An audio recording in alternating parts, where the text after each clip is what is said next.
Hello बच्चों, let's see the question and the question is in order to oxidize a maximum mixture of 1 mole of each FeC2O4, Fe2C2O4 thrice, FeSO4 and Fe2SO4 thrice in acidic medium the number of moles of KMnO4 is required।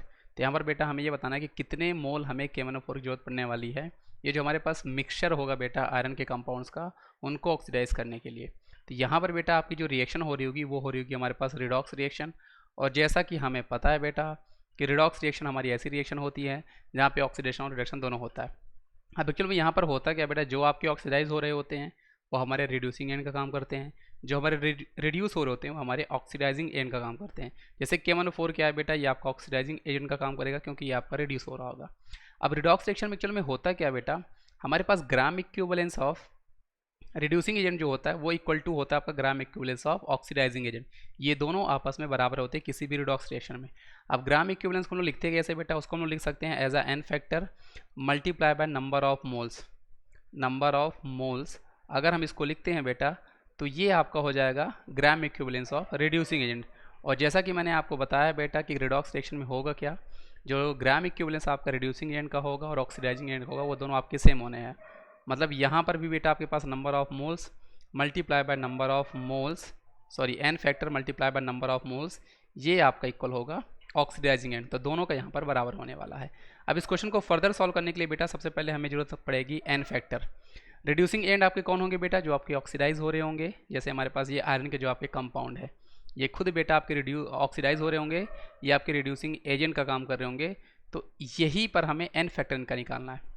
N factor होता क्या बेटा, जो भी आपकी reaction हो रही होती है वहाँ पे जब वो ऑक्सीडाइज या रिड्यूस हो रहे होते हैं कि कितने इलेक्ट्रॉन वहाँ पे इन्वॉल्व होते हैं, वही हमें बताया करते हैं एन फैक्टर के बारे में।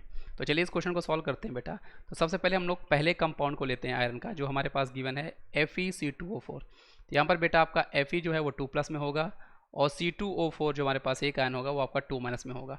अब एक्चुअल में होगा क्या बेटा, Fe2+ जो होगा वो हमें ऑक्सीडाइज होकर Fe3+ देगा। मतलब बेटा यहाँ पर कितना इलेक्ट्रॉन बेटा, एक इलेक्ट्रॉन का इन्वॉल्वमेंट हो रहा होगा, इसलिए इसका जो एन फैक्टर होगा बेटा वो आपके पास 1 होने वाला है। दूसरे केस में क्या होगा बेटा, जो आपके पास C2O4 2- है ये हमें दे रहा होगा बेटा CO2, है ना। और एक्चुअल में बेटा यहाँ पर होगा क्या, आपको यहाँ पर ये देखनी है कि ये C2O4 2- है, ये हमारा CO2 में जो कन्वर्ट हो रहा है। और साथ साथ बेटा यहाँ पर आपका 2 इलेक्ट्रॉन यहाँ पर आपके लग रहे होंगे, तो इसका एन फैक्टर हमारे पास 2 होने वाला है।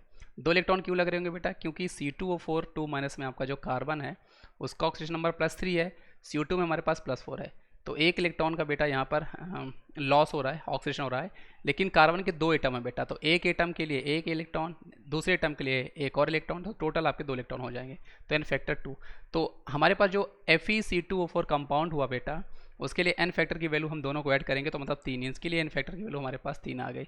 दूसरा केस हम लोग देखते हैं बेटा, दूसरे केस में हमारे पास क्या है Fe2C2O4 थ्राइस।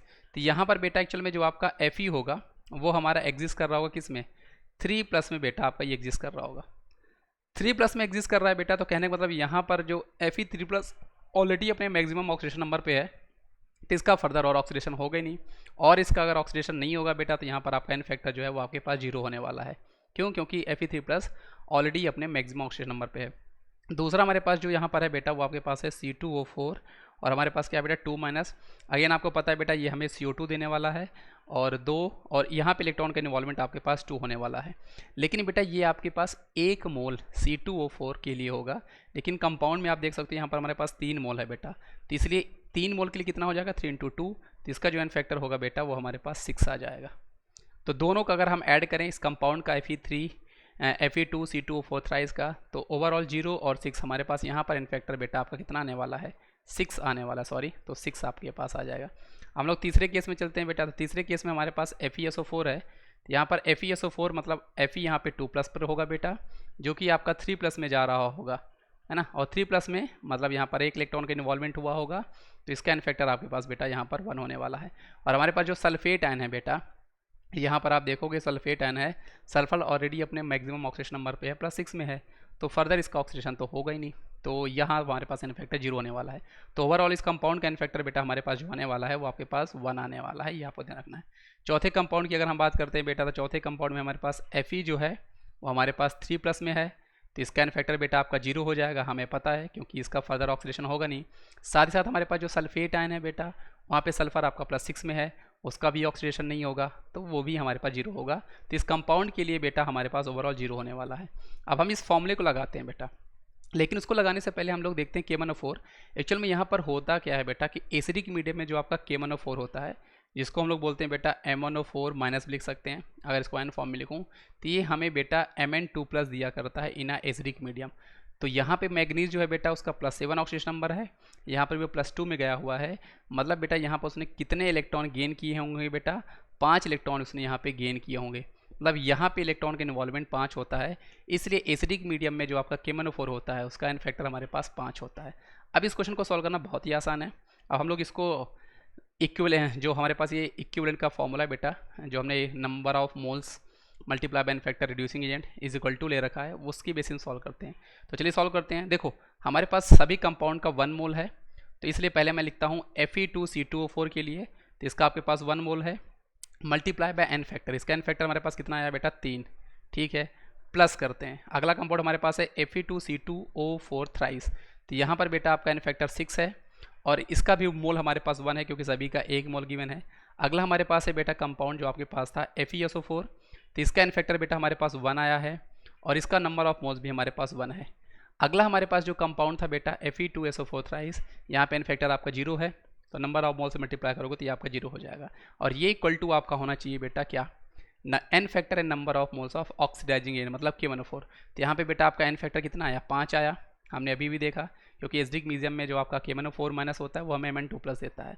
और इसके लिए जो बेटा हमारा वो आ रहा होगा है ना, नंबर ऑफ मोल्स, वो हमें निकालना है। तो नंबर ऑफ मोल्स हमें यहाँ पे निकालना है बेटा K1O4 का। अब इसको हम लोग सॉल्व करते हैं बेटा, तो ये 3, 6 और ये आपका 10, तो ये आपका बेटा 10 डिवाइड बाय 5 आने वाला है। यहाँ पे नंबर ऑफ मोल्स आपको K1O4 का पता चल जाने वाला है, जो कि आपका 2 आएगा। तो ऑप्शन नंबर ए इस क्वेश्चन का सही जवाब होने वाला है। तो आई होप आपको ये पूरा क्वेश्चन समझ में आएगा बेटा, इसका सही जवाब हमारे पास ऑप्शन नंबर ए था। सो थैंक यू बच्चों।